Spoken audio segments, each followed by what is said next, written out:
So our text this morning is Isaiah 42, and I encourage you to open your Bibles. It's in the Pew Bible in front of you. Right near the middle of the Bible after the Psalms, you'll find Isaiah. It's a really big book. We're going to be in Isaiah 42, so we're going to kind of be big picture with Isaiah. Then we're going to get a little bit closer to the text, and then we're going to get right around our text, and then we'll have a few points of reflection from the first four verses in particular of Isaiah chapter 42. And so that's where we're going. If you're a note taker, Logan will keep it up for a couple minutes and then maybe go black, okay? Because otherwise it'll be distracting. Will it be distracting? I don't know if it'll be distracting. That's all I got, okay? I don't ever do this. I just saw it in my head, and there you go. There's a visual image for the introduction. Now, everyone wants to break the Bible into pieces. We all kind of do this, whether consciously or unconsciously. Whether it's sort of New Testament, Old Testament, it's the red letters of Jesus or the black letters or these sorts of things. We make sort of distinctions to help us understand. That's how and that's how I was trying to teach my daughter how to find the area of a rectangle this week. You count these 5 and then 6, and sometimes sort of multiplying length by width is kind of hard to do, so you break it up into 5 different parts of 6 or 6 different parts of 5, right? It's totally reasonable to do this. It's understandable, but one of the things as you come to the text of Isaiah, all throughout the 20th century, and it began in the 1890s after one scholar posted a theory, there's an idea that Isaiah is separated into 2 big chunks, or else 2 books, 2 separate either authors or collections of authors or traditions or something like this. So you might have heard something like Isaiah 1 through 39 and then Isaiah 40 through 66. Depending on the tradition you came from, you might have even heard things like 1st Isaiah and 2nd Isaiah. Now, the only problem with this view is that it doesn't work. It doesn't work, and actually really scholarship for the last 20 or 30 years has almost completely discarded this, even in critical circles. So there is no break in the text. There is no break in Isaiah's scroll. This Isaiah 40, just to talk about these 2 different sides of Isaiah 40 in the great Isaiah scroll that was found at the Dead Seas, it begins 2 lines from the bottom of a column in the middle of the page, okay? So we think of things divided up in sort of chapters and verses or these sorts of things, but the whole Bible comes together. It all comes together, and Isaiah has a unified voice. But it's still very helpful in so many ways to think about different pieces, different parts of Isaiah. The first part of the book is really sort of a prophetic retelling of the story of the kings. And so one of my favorite Old Testament scholars calls that the book of the king, the book of the king. And then before Isaiah 40, it shifts to the book of the servant, the book of the servant, and he recounts that as being Isaiah 38 all the way through Isaiah 55, okay? So we're inside a larger, cohesive whole, and I can't prove it to you this morning, but we're in a section of Isaiah that talks about an answer to the problem of the kings of Israel with this mysterious person called the servant, or else the servant of the Lord. So that's the outside circle, Isaiah. It's one cohesive book. It's one cohesive whole. Let's zoom in a little bit closer to our text. Isaiah 42 it's the first of 4 servant songs. Okay? It's the first of 4 servant songs, and the most famous of which is in Isaiah 52 and 53. Many of you are very comfortable and heard this a lot. It begins in Isaiah 52 and verse 13. You could probably go black now. We don't need that anymore. We're pretty close. That's good. Thank you. You're a good man. Logan, everybody. Wow, we love Logan. So here's how the 4th song goes, okay? Here's how the 4th song goes in Isaiah 52, verse 13. It begins like this: Behold, my servant shall act wisely. He shall be high and lifted up, and shall be exalted. As many were astonished at you, his appearance was so marred beyond human semblance, and his form beyond that of the children of men. And he'll go on later in Isaiah 53 to say that he was despised and rejected by men, a man of sorrows and acquainted with grief. We're familiar with this, the last of 4 servant songs. Our text is the first. It's the first of these 4 servant songs inside of this section of Isaiah called the Book of the Servant or something like that. There's an apparent tension, though, as we come to these songs, or else to this identifying who is this servant that we're talking about. It's a clear tension in the text, or you could illustrate it as a question, who is my servant? Who is my servant? Who is the servant of Yahweh? Who is the servant of the Lord? Who is this guy, or is it a guy? Now, the Lord's servant in Isaiah in several places is described as Jacob. My servant, the Lord's servant, is described as Jacob or else Israel. It's described as the entire nation. All the people are described as this servant. So sometimes it says my servant, and then it will say Israel. Sometimes it'll say my servant and Jacob. Sometimes it will say my servants. But it kind of goes back and forth. So there's a little bit of unclarity. Are we talking about a lot of people together as a singular servant, or are we talking about an individual person? This is the question that's before us. So hear this language from later in Isaiah 42. Look at verse 19 if you have your Bible open. Isaiah 42 and verse 19. Who is blind but my servant? Who is blind but my servant, or deaf as my messenger whom I send? Who is blind as my dedicated one, or blind as the servant of the Lord? Okay? Now, that's a pretty bad servant. You guys see here that my servant right here, later in Isaiah 42, is not doing a great job, okay? The servant is clearly different than the servant that Yahweh presents to us in verse 1 of chapter 42. And this servant, my servant in verse 1, has a deep personal commitment. Yahweh has a deep personal commitment to this servant. That's what this language means, of this servant in whom my soul delights, the one whom the Lord has given his very presence, my spirit. My very presence is upon my servant. He's given his spirit, my spirit, the one whom the Lord holds fast to, grips fast, or upholds. This is the language. So that's a different servant in verse 1 than it is in verse 19. And this sort of illustrates the complexity, maybe, of what we're looking at here. Hear this from the second servant psalm, or servant song, in Isaiah 49 and verse 6. Hear this, and we can hear the distinctions. It is too light a thing that you should be my servant, to raise up the tribes of Jacob and to bring back the preserved of Israel. So my servant is actually the one who saves Israel. It's not Israel in the second song. So there's a distinction already happening. In chapter 50, in the third song, chapter 50 and verse 5, you see this again. The Lord God has opened my ear, and this is about the servant, and I was not rebellious. So I'm not like the one that we heard about in Isaiah 42 and verse 19. I turned not backward.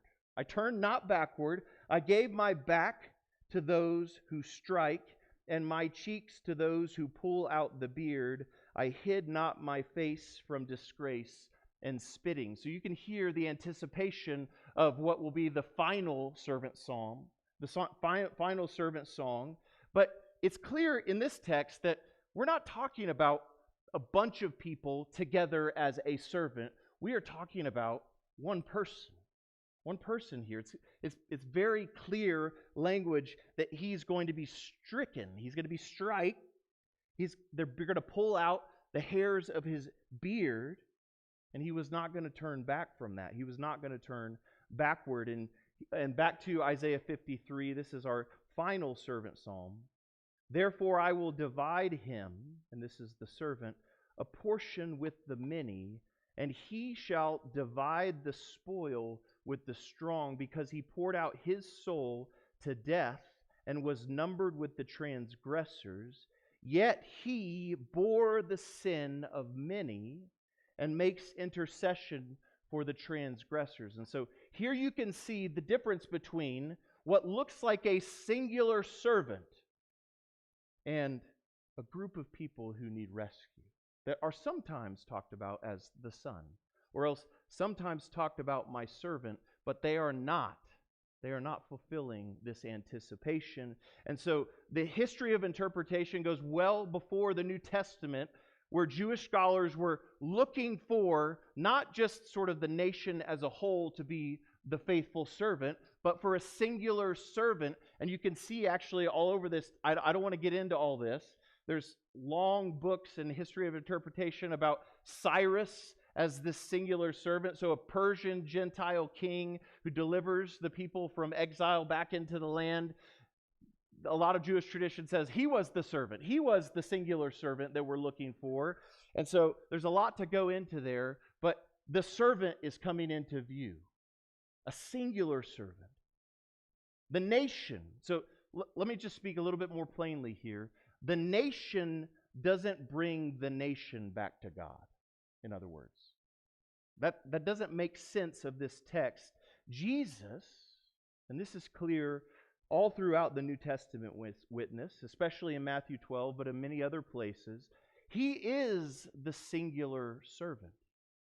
He is this servant who rescues God's wayward servant, God's wayward son, who is the nation of Israel. And what's more, in Isaiah 42 and verse 1, he will bring forth justice not just to a nation, a singular nation, but to all the nations.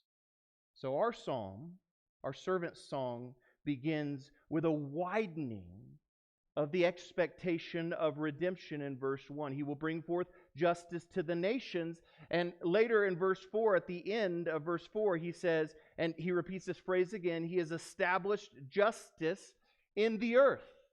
He's established justice in the earth and the coastlands, or else the islands, the farthest reaches of our imagination, the furthest bounds of the earth, or else to all the Gentiles. He has brought justice to the coastlands who now wait for his teaching, who wait for his law. So there's a back and forth. There's a back and forth in these servant psalms, these servant songs, back and forth, a dialectic between the singular and the whole. And if you, I don't even want to get into this morning, but you can feel this tension with Christ, who is himself. He is fully himself, and we are his body. So you can think about a singular and a group of people inside of a singular. This idea is brought together even in the New Testament in so many different ways. We're not even really going to go there, but it's abundantly clear. It's abundantly clear that there is, and this is one Old Testament scholar, there is a majestic individual. There is a majestic individual who must occupy our gaze. That's what this psalm, that's what all these servant songs are about. It's to direct our attention away maybe from all of the people to a singular, majestic individual. And it isn't Cyrus. It isn't Cyrus, the majestic Redeemer of Israel. And he'll go on later to say, this Holy One, the Holy One, he's given divine ascriptions in Isaiah 53. He dies bearing the sins of many. He lives to administer the salvation that he has won. No wonder Isaiah uses the word gospel over and over again.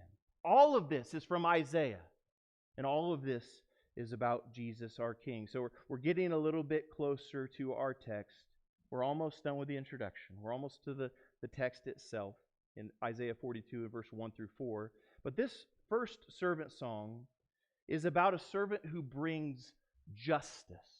And this is a word mentioned 3 times in these first 4 verses. And Isaiah 41, it ends with a summons. It ends with a summons to court. Yahweh calls all the nations and all His people to appear before Him at court in Jerusalem. So that's the setting of Isaiah 41. Right before this song is sung, they have all been chasing after other gods. And the text says, other gods, or else idols. They've been chasing after nothing. And this word is repeated over and over again in Isaiah 41. They worship nothing, and you become like what you worship. That's what you do. What you fixate on, what you esteem, what you look up to, what you give praise to, you want to be like them. Whether it's a sports person or an idol or the God of the universe, you become what you worship. And so they worshiped nothing, and Isaiah says they have become nothing.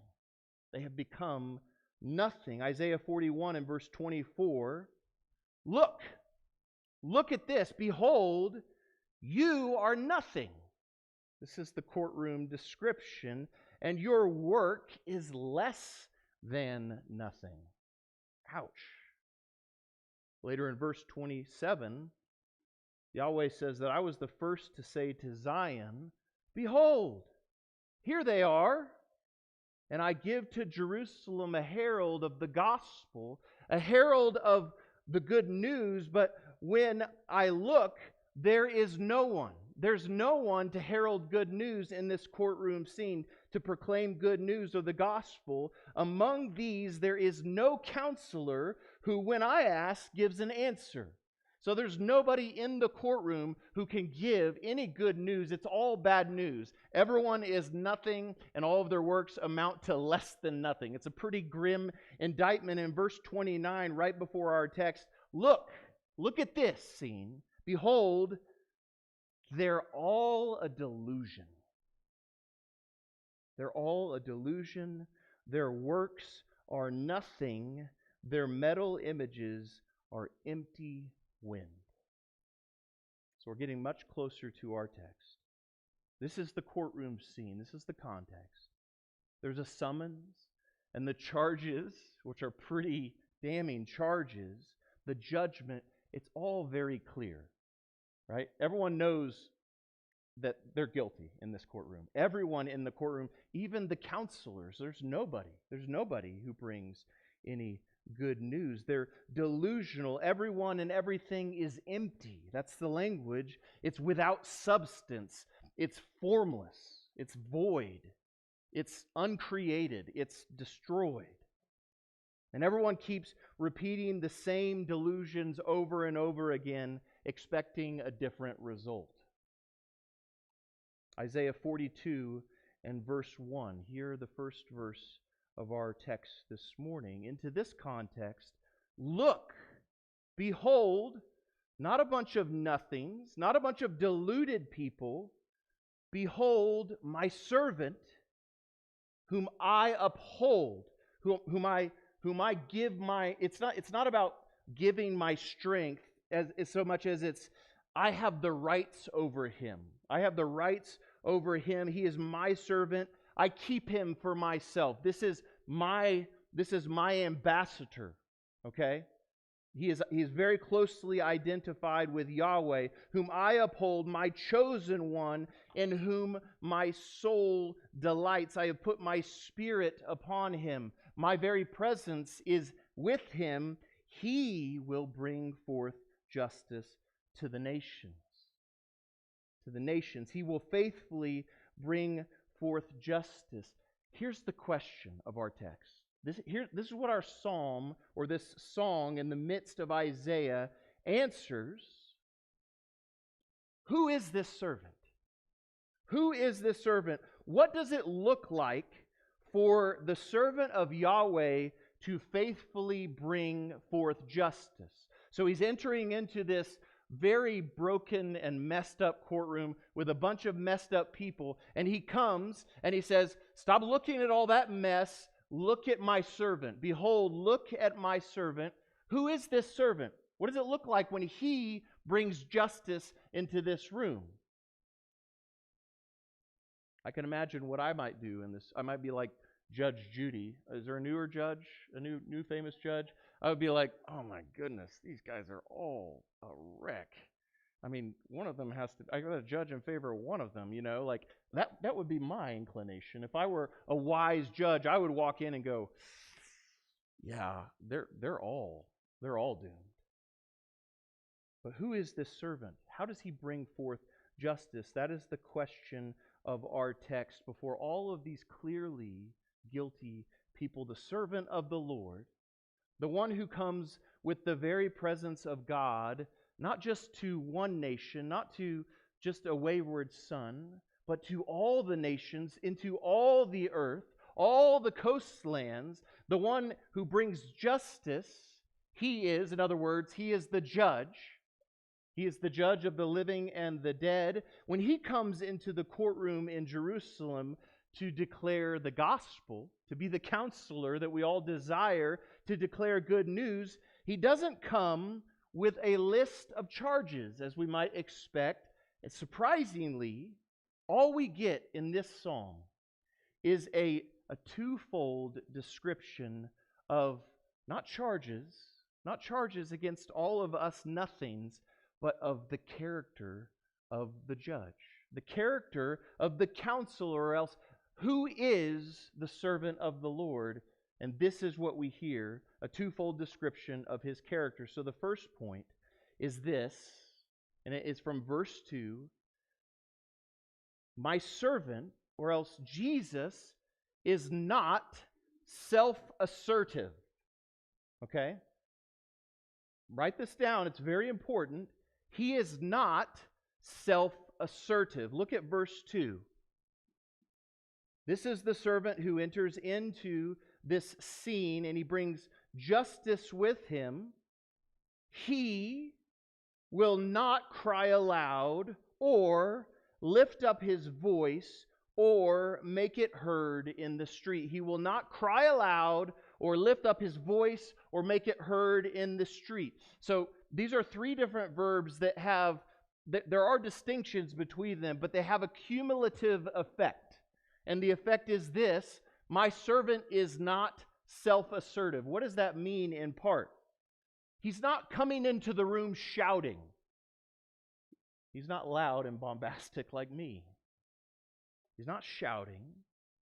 He has not come to startle you or to accuse you even. He's not coming to dominate you. He's not coming to shout you down or else to win an argument. That's not how he enters into this room. And he's not here to make it heard in the street. He's not like a lot of the counselors or else the lawyers that we know who just want to advertise themselves. He's not here to shout it in the street, to advertise himself. He's not self-assertive. So the first thing we learn about this servant is that the presence of God is manifest in one who came not to be served, but to serve. In one who came gentle and lowly. In one, when others revile him, when they even spit at him, or they pluck out his beard, or they force a crown of thorns onto his brow, he opens not his mouth. This is the character of the servant. He's not self-assertive. He'll go on in the psalm to say that the one who created the heavens and stretched them out, the one whom gives breath and spirit to every person, the one who brings light into every dark corner, and especially in this courtroom scene, the one who brings forth justice is not loud. He's not self-assertive. He's not there to make a name for himself.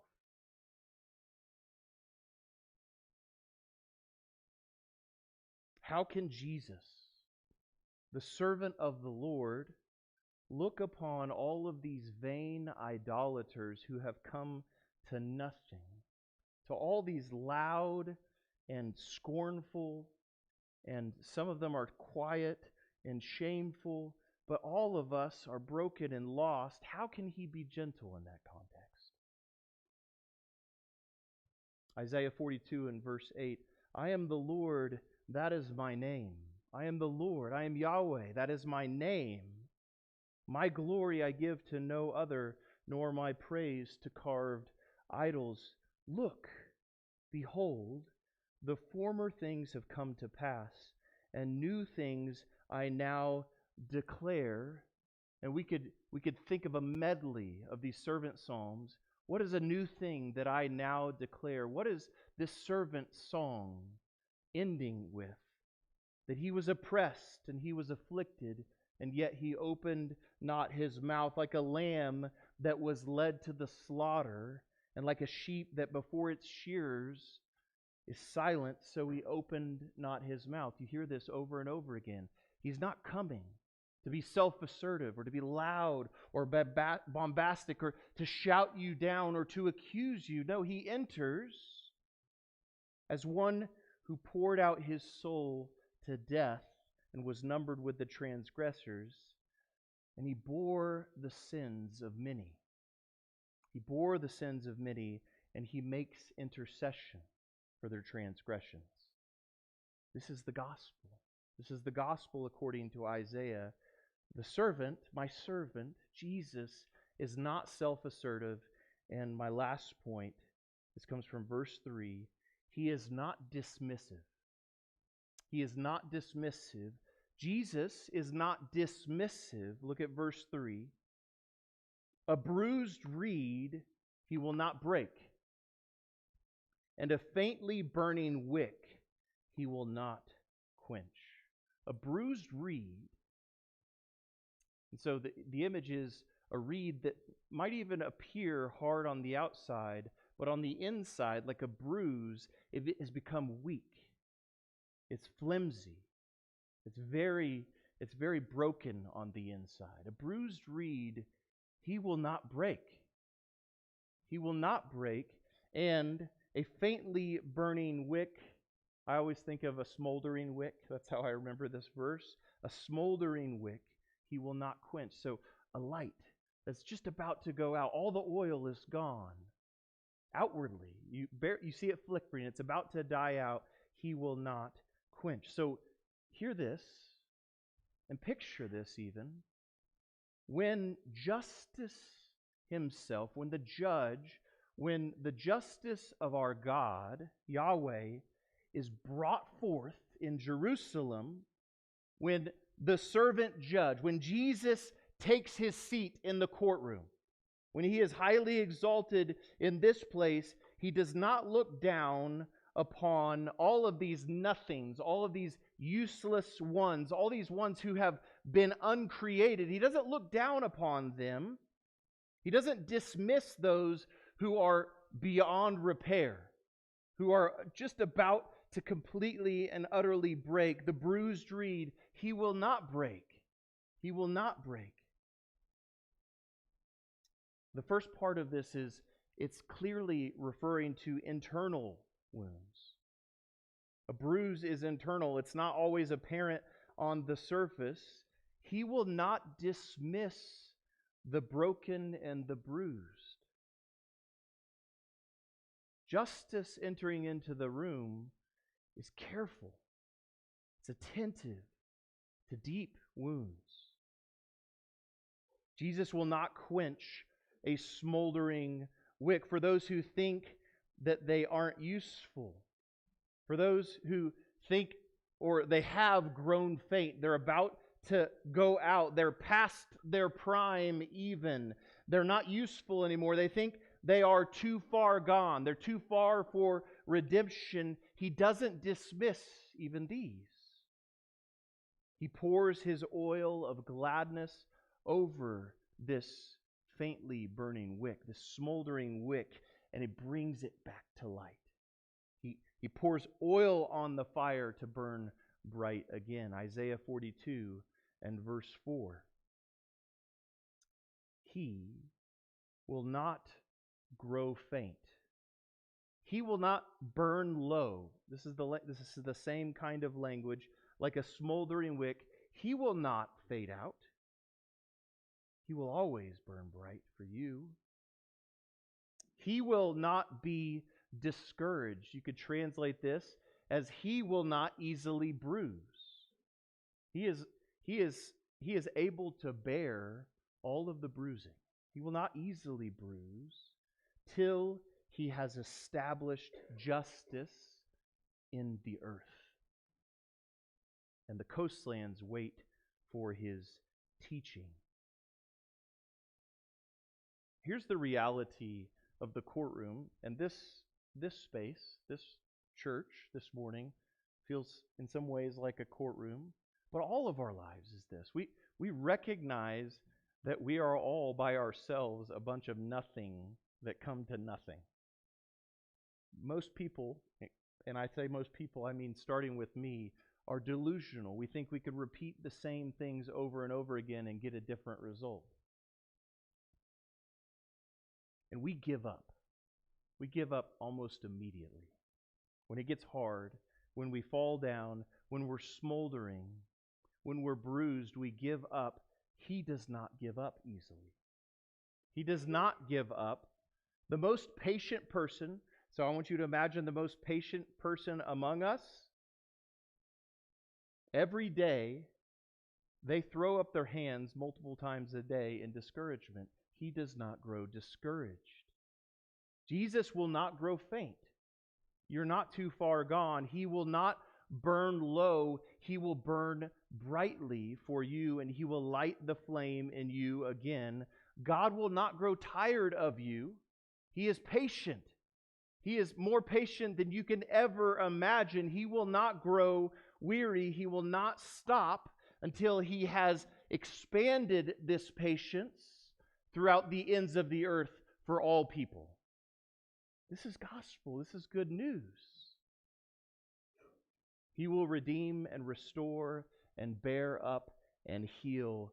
This is the servant that we must sing about. He won't be discouraged. He won't give up. His patience for you is never ending. And I'll say it again. His patience for you is never ending, and His fiery presence is inexhaustible gladness. So I want to invite you to sing this gospel song by faith this morning. Hundreds and hundreds of years before Jesus was born of the Virgin Mary, this song was sung in anticipation. And we look back and we remember and we trust and we believe that He has not left us. He has come to us this morning. The song ends like this. I am the Lord. I am Yahweh. I have called you in righteousness. I will take you by the hand, and I will keep you.